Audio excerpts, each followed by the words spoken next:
Bonjour à tous, bienvenue pour cet entretien exclusif sur France 24 et Radio France Internationale.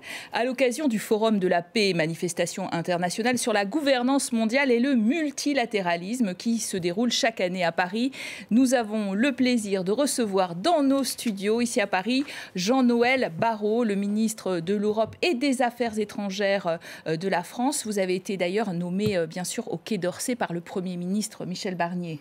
Bonjour et bienvenue, Monsieur le Ministre. Bonjour. Jean-Noël Barrot, je précise que vous avez été dans les gouvernements précédents, ministre délégué à l'Europe et un peu avant, ministre délégué à la transition numérique. Vous avez entamé votre mission de chef de la diplomatie française avec une série de déplacements. On se souvient de l'Ukraine, du Liban, du Maroc et la semaine dernière, c'était Israël. Alors justement, ce déplacement en Israël a été marqué par un incident diplomatique. Des policiers israéliens sont entrés dans un domaine national français à Jérusalem-Est. Vous avez convoqué l'ambassadeur d'Israël en France au Quai d'Orsay. Passé cette convocation, est-ce que l'incident sera clos? Vous avez dit, nous n'en resterons pas là. C'est une situation qui est inacceptable et c'est la raison pour laquelle j'ai pris la décision de convoquer l'ambassadeur d'Israël en France. Dans l'échelle des sanctions diplomatiques, la convocation d'un ambassadeur est le premier degré. C'est l'occasion pour la France de rappeler qu'elle ne tolérera pas que des forces armées israéliennes entrent dans ces domaines dont elle a la responsabilité, dont elle assure la protection, et de réaffirmer avec force que cet incident ne doit plus jamais se reproduire. Que les forces entrent sans autorisation et armées. Sans autorisation, bien évidemment. Quel est le deuxième degré? Vous parlez du premier degré, la convocation. Une fois la convocation passée, selon ce que vous dit l'ambassadeur tout à l'heure, qu'enclenchez-vous? Comme je viens de vous le dire, dans le langage diplomatique, dans la grammaire diplomatique, il y a un certain nombre de sanctions. Nous avons considéré que cet incident était extrêmement grave. J'ai donc décidé d'appliquer la première des sanctions. Elle vaut signal que la France n'acceptera pas qu'un tel incident se reproduise et qu'elle se réserve toutes les options. Mais vous si attendez... jamais ça devait être le cas. Excusez-moi, monsieur. Je n'attends rien. Je sanctionne. Vous sanctionnez. L'ambassadeur. Donc vous n'attendez rien de ce que pourrait vous dire l'ambassadeur tout à l'heure. J'attends que cela ne se reproduise plus jamais. Il y a un certain nombre de sanctions diplomatiques qui peuvent être activées. Nous avons activé la première. On entend. Le ministre israélien des Finances est attendu à Paris demain. On sait que Bezalel Smotrich est contre le cessez-le-feu avec le Hamas et pour la colonisation en Cisjordanie.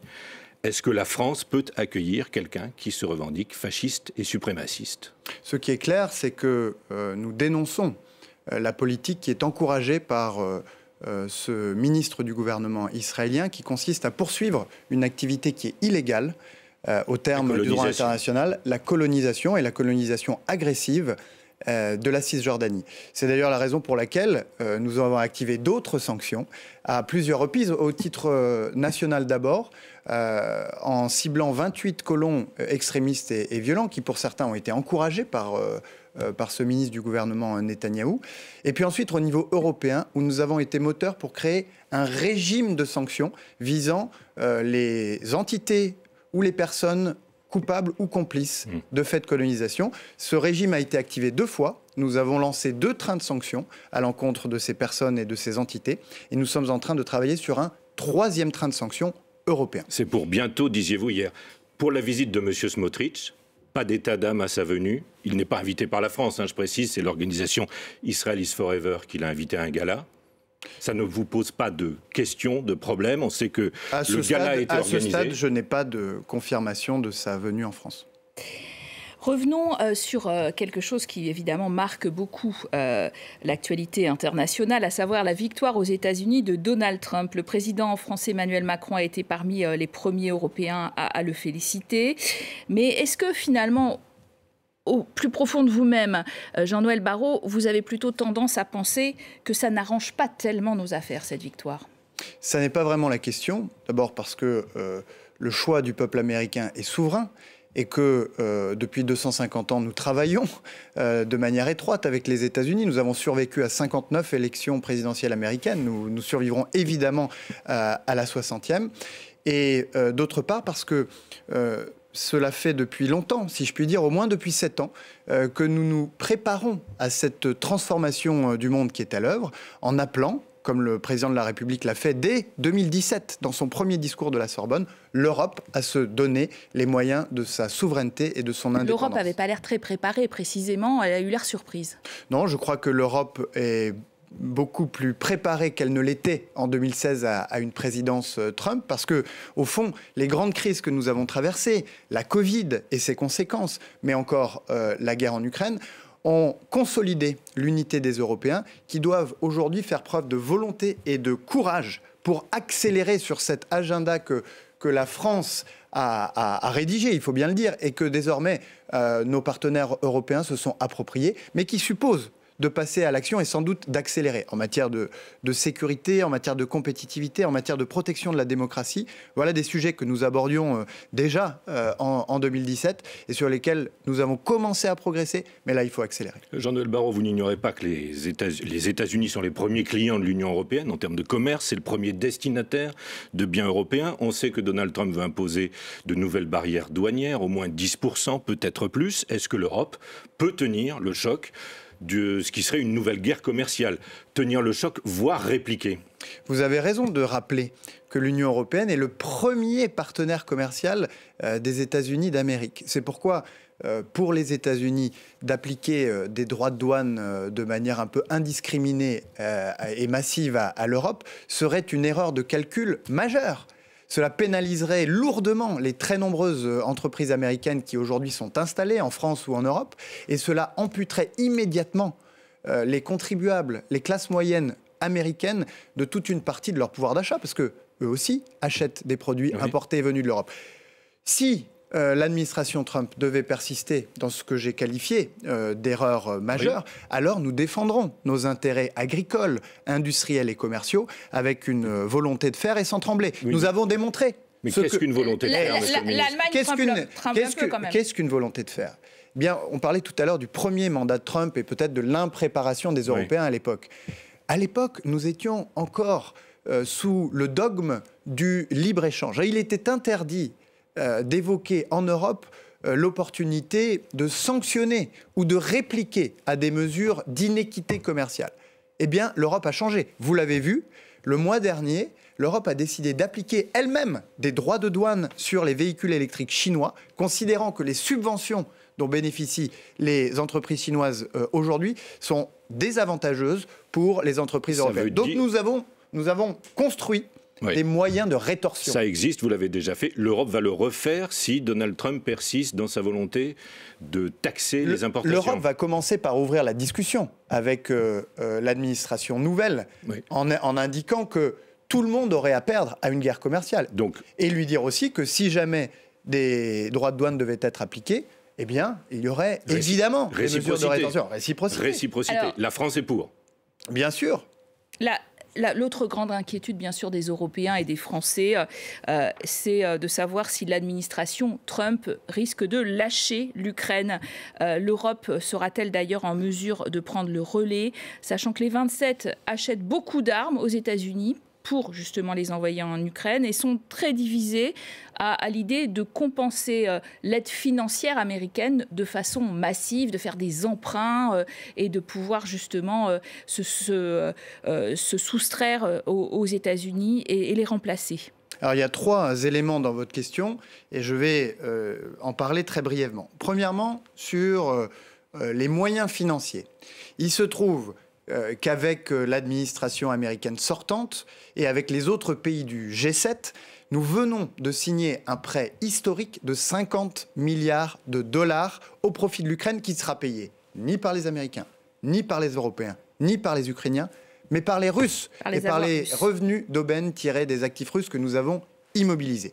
Et cela va permettre à l'Ukraine de poursuivre sa résistance héroïque face à l'agression russe. Deuxième élément, et vous avez raison de le signaler, 80% des approvisionnements militaires des armées européennes proviennent de l'extérieur de l'Union européenne. C'est une situation de dépendance qui est inacceptable, qui conditionne d'une certaine manière certains de nos choix géostratégiques, et cela ne peut plus durer. C'est pourquoi nous appelons, depuis 2017, je le disais, à ce que notre industrie de défense se développe. Et c'est pourquoi nous disons qu'à l'heure où la France, ou l'Allemagne, ou la Pologne, ou les autres pays européens augmentent leurs dépenses publiques en matière de défense, eh bien qu'il faut que ces dépenses se tournent vers l'industrie européenne. Pourquoi ?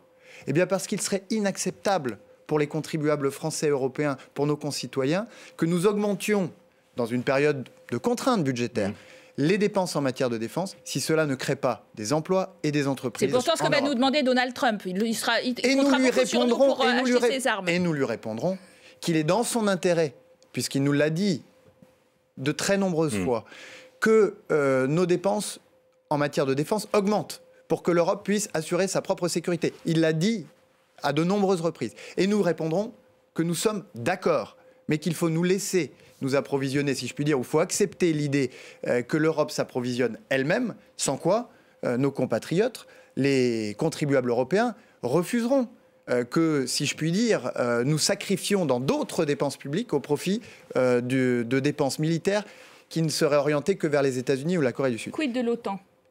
Dernier mot, peut-être, vous aviez un troisième volet. Le troisième volet, c'est celui de l'abandon imaginé par l'administration Trump des Ukrainiens. Je crois que Donald Trump est trop avisé pour accepter... Parce que c'est toute la question. Pour accepter, vont-ils lâcher l'Ukraine ? Pour accepter d'être celui qui avalise la plus grande annexion territoriale de notre histoire depuis 75 ans. Ce serait consacrer définitivement la loi du plus fort et ça aurait des conséquences extrêmement lourdes, non seulement en Europe, mais partout ailleurs, où les plus forts, où les puissances agressives considéraient qu'elles ont un sauf-conduit pour envahir le pays voisin ou le pays dans lequel elles ont un intérêt. Monsieur le ministre, on entend bien le problème, mais c'est bien ce qu'il a annoncé, malgré tout.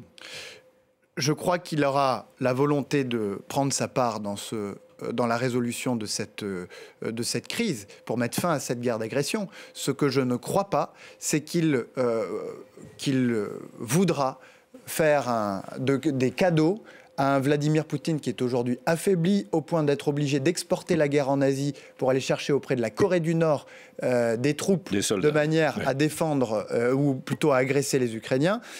Une économie russe qui elle-même est au bord de l'asphyxie avec des taux d'intérêt à 21%, des pénuries de main-d'œuvre et un déficit public abyssal. Alors Caroline voulait qu'on parle de l'OTAN et elle a bien raison. Le président français reçoit aujourd'hui le nouveau secrétaire général de l'Alliance Atlantique, Mark Rutte. On sait que Donald Trump pourrait encore une fois, se désinvestir de l'OTAN. Est-ce qu'il y a un grave problème ? Le président de la République, il l'a dit à de nombreuses reprises, notre responsabilité, la responsabilité de notre génération, qui vient après celle qui a fondé cette alliance de sécurité transatlantique, eh bien, c'est de concevoir un pilier européen de l'OTAN, de manière à faire en sorte que, progressivement, les Européens prennent une part de plus en plus grande de leur propre sécurité. Mais il n'existe pas encore, et les pays de l'Est et les pays baltes sont assez terrorisés de ne pas bénéficier peut-être demain d'un parapluie américain suffisamment réaffirmé. Au contraire, je crois que constatant et d'ailleurs vivant de très près, si je puis dire, la menace existentielle que pose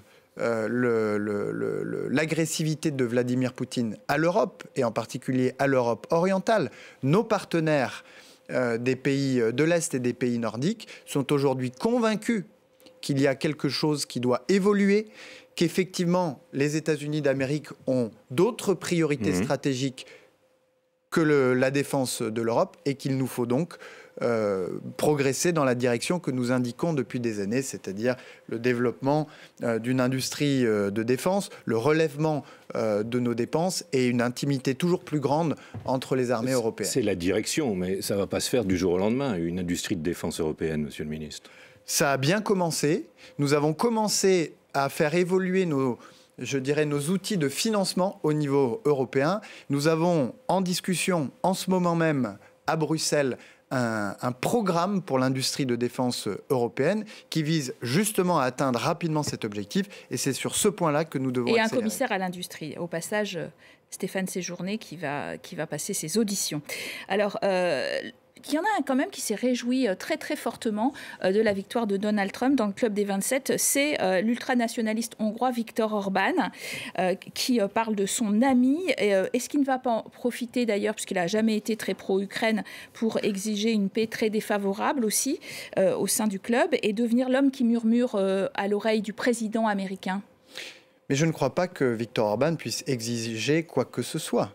Vous savez, les décisions, elles sont prises parfois à l'unanimité à Bruxelles, à Luxembourg, et parfois elles sont prises à la majorité qualifiée. Et que dit la majorité qualifiée aujourd'hui des pays européens ? Que dit-elle ?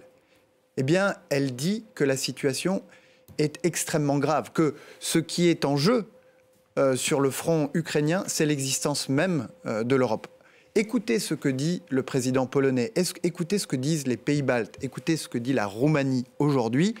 Si nous abandonnions, ce qui n'arrivera pas, les Ukrainiens en rase campagne, eh bien c'est la sécurité sur l'ensemble du continent qui se trouverait menacée.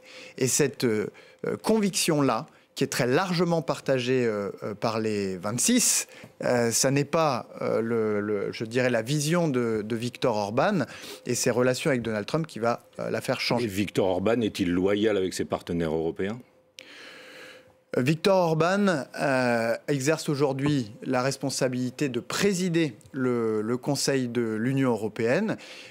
Il a accueilli jeudi et vendredi dernier d'abord une réunion de la communauté politique européenne qui va au-delà de l'Union européenne, qui rassemble une cinquantaine de pays, 700 millions de citoyens au travers du continent, puis un Conseil européen consacré à la compétitivité. Ce que je constate, c'est que ces deux rendez-vous ont été à la hauteur des enjeux. La communauté politique européenne a montré son unité et en matière de compétitivité, le lendemain, les 27 ont réaffirmé leur ambition. Vous vous souvenez aussi de son passage en Géorgie, après les élections, pour féliciter les pro-russes. Je me souviens aussi qu'il est allé, juste après sa prise de fonction, en Russie, qu'il est allé en Chine, sans avoir consulté au préalable ses... Donc il y a quand même une question. Non, je crois que le pays qui, pendant 6 mois, exerce la présidence du Conseil de l'Union européenne doit toujours veiller à associer très étroitement les 26 autres, de manière à ce que ces déplacements, ces prises de position ne puissent pas être interprétées comme étant celles de l'Union européenne. Et vous constatez que ça n'est pas forcément ce qu'il fait ? Je constate qu'il a parfois manqué à ces exercices de consultation préalable à ces déplacements. Vous êtes en poste depuis 7 semaines, Jean-Noël Barrot. Vous avez déjà effectué de nombreux déplacements. J'en évoquais quelques-uns au début de cet entretien. Est-ce que vous comptez vous rendre bientôt en Afrique subsaharienne ?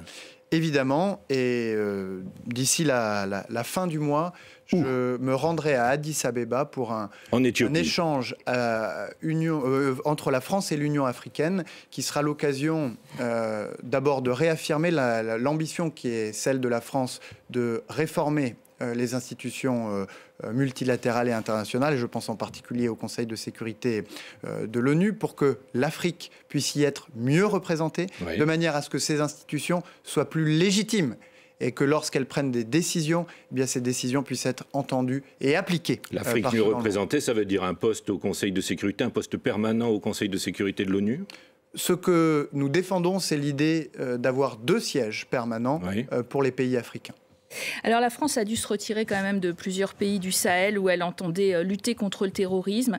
Est-ce que vous n'avez pas le sentiment, Monsieur le Ministre, qu'il y a un rejet de l'influence française désormais sur ce continent africain ?